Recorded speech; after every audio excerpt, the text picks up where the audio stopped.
Assalomu alaykum, xayrli tong, qadri baland, qadrli insonlarim, omonmisiz? Yaxshi dam olib turdingizmi? Bugungi shanba tonglaringiz muborak bo'lsin.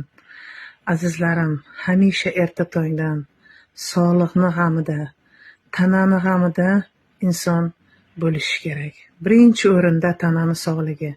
Tanangiz sog'lom bo'lsa, o'zingiz sog'-salomat bo'lsangiz, albatta hamma narsa tatiydi.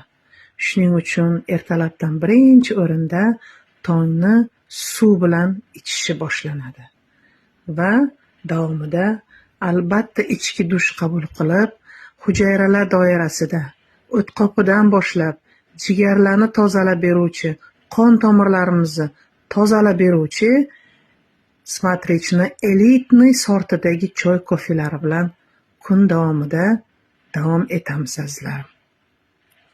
Bu elitniy sortidagi choylar albatta yuqori sifatda nanotexnologiya asoslarida tayyorlangan choy azizlarim. Buni imperatorlar ichgan choy hisoblanadi. Chunki buni imperatorlar vaqti zamonida ichgan choylar bo'lgan. Past tabaqadagi insonlar umuman ichmagan bu narsani. Azizlarim, e'tibor qiling, bu choy insonni tozalaydi, kasallikdan forig' qiladi, yoshartiradi, energiya beradi, quvvat beradi azizlarim.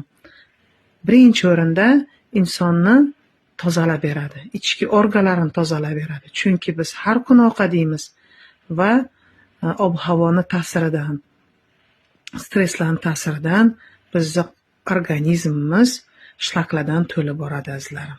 Suroy Sulton bilan qoling, podpiska bosing, yaqinlaringizga ulashing va bizni kuzatishda davom eting va o'zingizni sog'lik bilan hamisha davom eting.